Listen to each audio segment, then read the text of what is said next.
Hello, everyone. I'm Sibyl Star, and today we're going to meet your Star Nation relatives from Orion.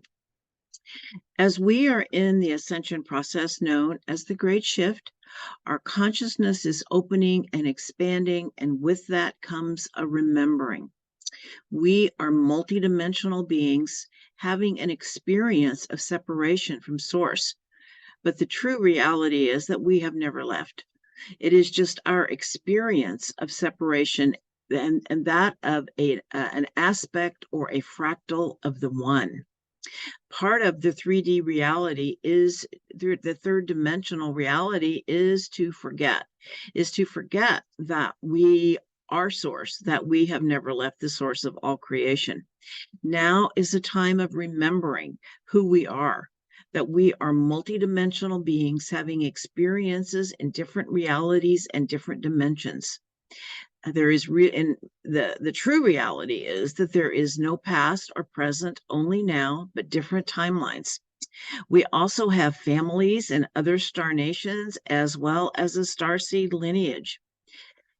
There has been a quarantine on Earth that has prevented our Star Nation relatives from having direct contact with us. But that quarantine has been lifted, and it is now time to make relations once again with our galactic family. We might call them our cosmic cousins. Okay. All right. And our Star Nation relatives need us to remember them because they are here to help us with this shift in consciousness that we are having here on Mother Earth, as many of our Star Nation relatives have gone through a similar process. Bashar says that the years 2023 and 2024 will begin a 10-year open contact window, but that we must elevate our own consciousness so we can meet our Star Nation relatives in the same resonant field as the third dimensional reality is difficult for most of our relatives to manifest in. And we can meet star beings in the same dimensions as magical beings, such as fairies, elves, dragons. They're all there. Okay. And like I said, today we will meet Orion, but this is, I can't remember which number, maybe 6th in a series. And so I have other videos on other Star Nation relatives, such as the Arcturians, the Sirians, who else? The Pleiadians, the Hydra Constellation, and then upcoming will be the Lyrans, the Lyra-Vegans, the Andromedans. I try to do these videos when they are in alignment in some way with the sun. And so anyway, now let us begin. All right. I'm going to do a PowerPoint here. Okay.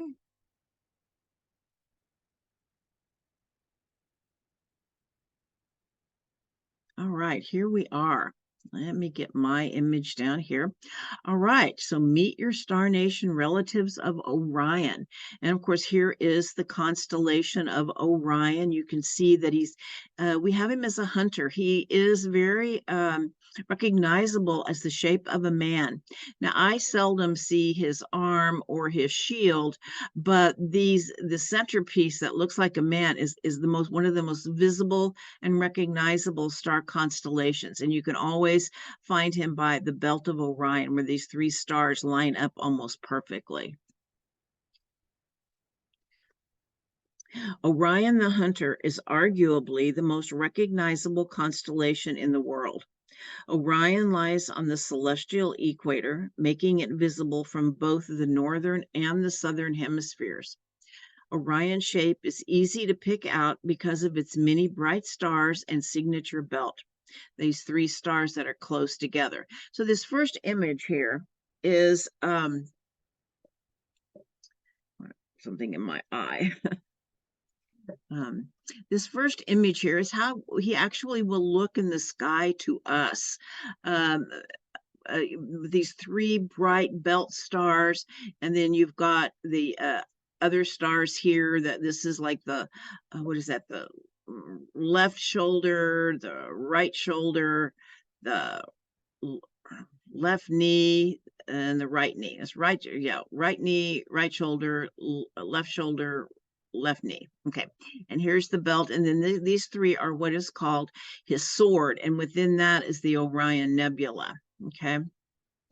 All right, so Orion is clearly visible in the night sky from November to February, and I'm recording this video in early December, and Orion rises in the eastern horizon. They say around December 12th. So you will see Orion rising in the eastern horizon around December 12th. Okay. All right. In the night sky, of course. One is clearly, so finding Orion's belt is the easiest way to locate the Orion constellation, like right here. Orion's belt is formed by three bright stars, Alnilam, Mintaka, and Alnitak. Okay. Orion is in the southwestern sky if you are in the northern hemisphere, or in the northwestern sky if you're in the southern hemisphere.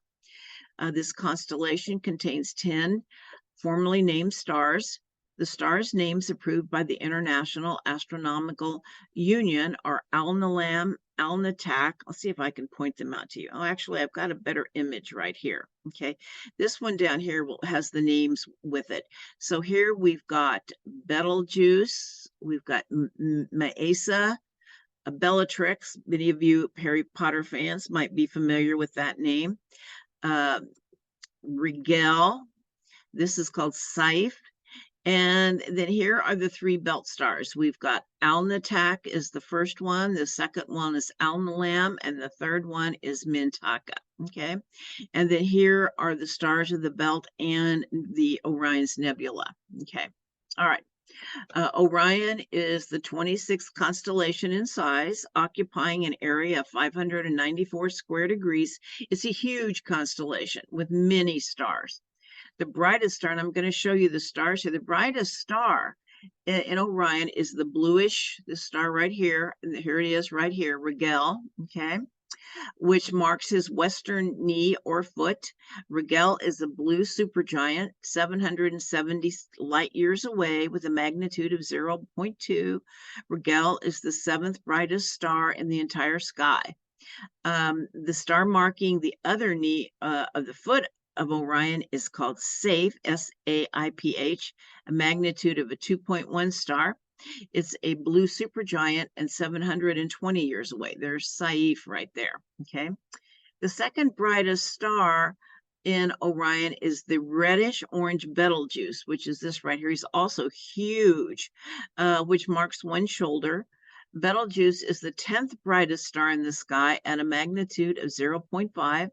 It's a red supergiant, 430 light years away, and a whopping 800 times larger than our sun. There's our sun right there. So you just have a sense of how big Betelgeuse is. Antares, I think, may be the largest star in the sky, and Betelgeuse is a close second, okay? Or that I'm aware of, okay? If we substituted Betelgeuse for our sun, it would swallow up all the inner planets. The third brightest star of Orion, which marks the other shoulder, is Bellatrix. Okay, and Bellatrix is right here. Okay, there's Bellatrix. If we come down here, we can see Bellatrix right there. So she's a blue star. Bellatrix is a blue supergiant shining at a magnitude of 1.6, is the 22nd brightest star, and is 245 light years away. Okay. I'll just come over here. Okay. All right. So the Egyptians believed the constellation of Orion to be a divine being, that of Osiris. It was not a symbol. It was his celestial form, with the pharaohs being his physical incarnation. And here is an image of Osiris. In 6700 BC, the stars of Orion rose with the spring equinox for 2,000 years. However, the effects of the precession of the equinoxes caused Orion to slip lower and lower in the sky. The Egyptians developed the concept of an immortal god slipping into the underworld and passing his throne to his son Horus. Osiris is known as the god of the afterlife and brings regeneration. The pyramids of Giza are aligned with the stars of the Belt of Orion, which you can see them right here, okay? This is Mintaka, which is aligned with the smallest of them. This is Al-Nilam, which is the middle star, and this is Al-Natak, which is aligned with the Great Pyramid. It is an optical illusion that this middle pyramid is larger. I read that it is on higher ground, and anyway, it's an illusion. This is the Great Pyramid, this last one, okay? All right, so like I said, the pyramids of Giza are aligned with the stars in the Belt of Orion, which shows the deep connection the Egyptians had to this constellation. Greek mythology had several versions of the myth. In one, Orion is chasing the Pleiades, which is in late Taurus. The most prominent myth, though, is the one where he is an unwelcome admirer of Artemis. And here we have Artemis right here. There's Artemis, and here's Orion, okay? She created a giant scorpion who stung him in the foot, causing him to go blind. In another myth, she fell in love with him, but accidentally shot him with her arrow. Either way, he's injured by Artemis. In Mesopotamia, he was the great shepherd of Anu, guarding the great flocks of the sky.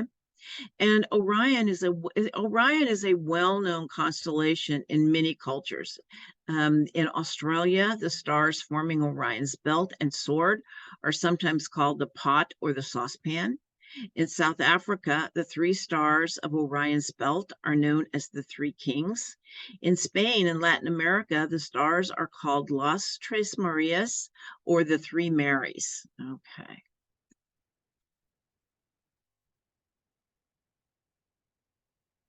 All right. Let's see where we can go here. All right. So the three belt stars of Orion are called the Pearls of Orion. And all of the stars, so this is the astrology of the stars of Orion. Okay. So the three belt stars are called the Pearls of Orion. All of the stars of Orion align with the zodiac degrees of Gemini, the twins. All zodiacal degrees given in this talk today are from the year 2000. All right, so we're going to start with the stars again. So here is Al-Natak. It's the star that aligns with the Great Pyramid. It's the furthest to the east. It's the first star to the east. Okay, so they say this is actually the first star. Okay, it has attributes of being a peacemaker, or attributes of being peacemakers, dreamers, knowledge keepers, and it is aligned with shamanic journeys, and it is aligned with the Great Pyramid. And it is, Al-Natak is at 24 degrees, 41 minutes of Gemini. Al-Nilam, which is the second star here in the middle star, is at 23 degrees, 28 minutes of Gemini. It is said to be able to hold things together in a way that creates a new foundation. It brings attributes of being a problem solver and a researcher with good business skills. The third star, which is Mintaka, okay, at 24 degrees of Gemini, is the last star in the belt, and is said to bestow attributes of unshakable faith in a higher power, a strong bond with water, and forgiving. It also bestows leadership and being a great thinker. Okay, and Mintaka has a very long history of beings living there, the very, very super ancient beings. And some actually say those, Mintaka is more of a water world, and that many beings from Mintaka were part of the creation of Lemuria. Okay, all right, so let's keep going. I think this is, of course, just the zodiac up here with Gemini in the center. I think that's where I'll just place myself. That's a good spot. All right. So the next star is Rigel, which is the, what is this? The left foot here Okay, and it is at 16 degrees 15 minutes of Gemini, and it is the brightest star in the left foot of Orion. It bestows attributes of being an educator or scholar, benevolence and renown. Saiph at 26 degrees 25 minutes of Gemini is here in the right foot, and it bestows attributes of transmuting darkness through alchemy. This placement can indicate secrets and whistleblowers. All right, now we have Bellatrix. She's right here. Bellatrix is at 20 degrees 57 minutes of Gemini in the left arm of Orion, and bestows the ability to be decisive, strategic, organized, and a high achiever. It can bring great success, but one must face personal weakness and one's own shadow. This is also known as a star of the feminine spiritual warrior. All right, Mesa is at 23 degrees 42 minutes of Gemini, and it's right here, okay, on the left shoulder of Orion. It bestows self-empowerment, discernment with the ability to be a futuristic, bright thinker. All right, Betelgeuse here is at 28 degrees 45 minutes of Gemini in the right shoulder of Orion. It is the largest and second brightest star. It bestows resourcefulness, high intelligence, and resilience. It amplifies talents and abilities and brings great success, asking no price. Okay. And then the final one is the Orion Nebula, which I'm actually sitting in front of. Is at 25 degrees of Orion, and it's usually down in here in its sword, okay? And it is part of the sword of Orion. It bestows angelic energy, ability to trust, and has strength in adversity. Okay. Okay. Or I can kind of just put myself maybe just right here. Okay. All right. So the constellations, the star nations of Orion and galactic history. The constellation of Orion is huge, with many billions of souls incarnating there. There are many stars that have habitable planets where different races of star beings exist. They have the most diversity of life there due to size. They are humanoids, insects, reptilians, aquatic beings, avian beings, grays, and those we most likely cannot even imagine. Here's a few images. He looks like a star commander. Of course, here we have a reptilian being. She looks like maybe some kind of a priestess. Okay. All right. The closest image that I think the closest image is that of the cantina scene from Star Wars. It is said that the Star Wars movies were based on the Orion Wars that took place long ago over several millennia. Here are a few images. Yeah. Check out all these different guys here. Okay. All right. I loved that image. I loved that cantina scene. And so it's to know that it's really true. I mean, it really that they say Orion has that much diversity. All right. The galactic history of Orion is one of struggle, but ultimately ascending out of the struggle into the light.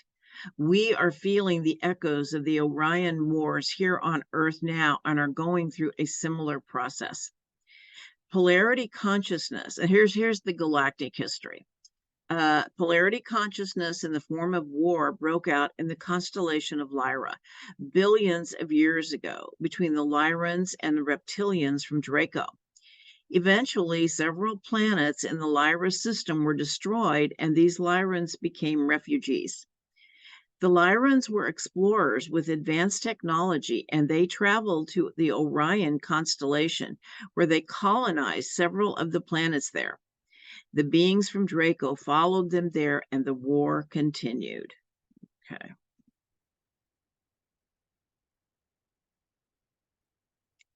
So these are some familiar faces here. Okay. So Orion became the epicenter of polarity consciousness in the Milky Way and participated in millions of years of war. On Orion, as I said, the Star Wars saga they say is based on the Orion Wars that took place over millions of years and millions of years ago. Okay. On Orion, there was a corrupt empire that attempted complete domination of planets and people that were based on very sinister methods, including the manipulation of consciousness and energy through psychic and metaphysical powers. They used psychic warfare and mind control, and the development of the dark arts of magic, as well as white magic. It was actually the development of magic in all forms, dark and light. They are known as the wizards of the universe, as they know how to bend the laws of nature, and they know how to do it through the use of the mind. And when you think of a Star Wars, well, the scene that always kind of gets me is when Obi-Wan and the two droids are entering into some town, and the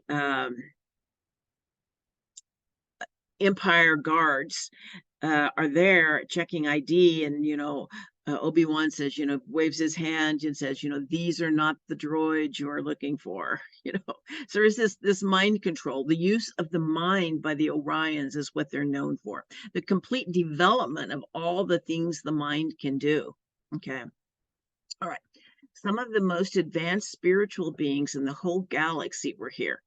Just as in Star Wars, there was the resistance called the Black League with freedom fighters and spiritual masters such as Yoda and Obi-Wan. The Orions were also spiritual warriors. And like I said, these wars just continued. And finally, a Messiah came to the Orion Constellation to teach them that the real battle is the internal battle. The Orion beings needed to integrate their shadow, the dark and light within themselves, for that was the only way to break free out of this polarity consciousness, this us versus them mentality, to own what lives within so that it is no longer projected outward towards others, understanding that the external world is a mirror of our inner world. When the Orion beings no longer participated in the outer battle, but raised their vibration, is when they were able to break free from polarity consciousness and ascended into higher frequencies and liberated themselves from the fear and control matrix that kept them enslaved to this battle. We are in this same battle now to free ourselves from polarity consciousness, the us versus them mentality, and ascend into the higher frequency dimensions of unity consciousness. So anyway, let's look here at some of our beings. I feel like this is a wizard and sees this is light language, and the Gemini, Orion are so much, they know how the magic of words and the magic of symbols. Okay. And Orion beings were very involved in Egypt, as we know. And my understanding is that the Egyptians, when they were doing spiritual work, they did not write down, or they didn't write down vowels, and so that people knew to put the vowels in, because the vowels made the words come alive. Okay. So then, of course, here we have Yoda. And of course, here we have Orion was the archetypal battle of good versus evil, that we will continually be engaged in until we integrate our own shadow. All right. And then here we have a reptilian, and they say, many of the enlightened reptilian beings are completely heart focused, and here they are surrendering to the light. Okay, the light within. All right, so on to the next one. All right, so this is about the Orion Light Council. This information comes from Debbie Solaris, and here is an image of the Orion Light Council. Okay. The term Orion Light refers to the point in Orion's evolution where they have succeeded in integrating polarity. The mass consciousness of Orion now operates from unity consciousness. The Orion Light Council is very much aligned with the original Elohim, or the creator gods of the Milky Way, A quality of the Elohim is to perceive with one mind. Their symbol is the all-seeing eye. Here's the eye of Horus, which is the all-seeing eye, because they have the ability to draw their energies together into a collective group mind in order to see as one. They are knowers of the great mysteries and have tremendous intelligence, as well as full access to the Akashic records. The Orion Light Council regulates laws administered in this part of the universe. This is the highest governing body for this quadrant of the universe and is subject to no laws except to the great divine director or source. This council regulates many different star systems and planets. The karmic council that governs Earth and regulates the incoming and outgoing life forms from the Earth through Arcturus and the Bootes constellation. For this reason, the Mintaka star system in the Orion Belt is directly aligned with the star system of Arcturus. Mintaka is not only the hospitality of center of Orion, it is also a doorway to other universes. It is the home for higher dimensional entities, both physical and non-physical. And so this is actually a Mintaka being right here, an image of one. Someone had an image, okay? And then this is an image of a being on the Orion Light Council. All right. Okay, so this is about the Orion starseeds. Okay. Orion starseeds are those souls who have had lifetimes in Orion. For some, it may have been their first incarnation in the Milky Way or the first time in a physical body. However it occurred, their cosmic DNA has a strong Orion imprint. By choosing to incarnate in Orion, a soul has chosen to walk in the heart of darkness to help heal and integrate the polarity consciousness in the Milky Way galaxy. Most Orion starseeds have walked the path of dark and light, for how else will they know both so they can be integrated within their soul? And I also want to share this information I'm sharing now is a lot of what I have just simply learned about doing readings, the Galactic Astrology readings, and the information that came through during the reading about the Orion starseeds. Okay. So all stars of Orion are aligned with Gemini, the sign of the twins, our own inner duality, with the goal of integration of polarities within ourselves, the integration of dark and light. Many Orion starseeds are incarnated on Mother Earth now, as we are moving into higher frequency dimensions, or what we call the ascension process. They are here to polarize forces, to obtain balance between dark and light within, and help us embrace our shadow. Orion starseeds are catalysts that push us towards our growth, and they're still playing the roles of both dark and light to make this happen. Many politicians have strong Orion markings, as well as many spiritual leaders. Many are shamanic healers who have walked this path and know how to help us heal the split within ourselves, as they have been there before our Orion starseeds. But they must always start with their own healing first before they can help others. Orion starseeds are attracted to magic and wizardry, as they know how to work with the mind and the elements to bend the laws of nature and bring desired outcomes into manifestation.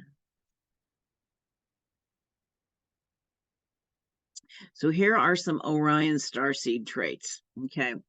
So even though there are many different star nations, there are a few traits starseeds from Orion share.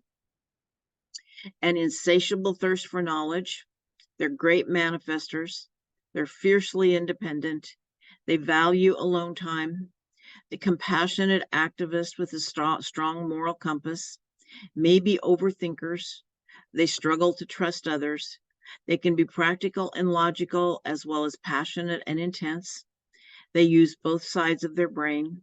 They have a great sense of humor and often have striking blue eyes.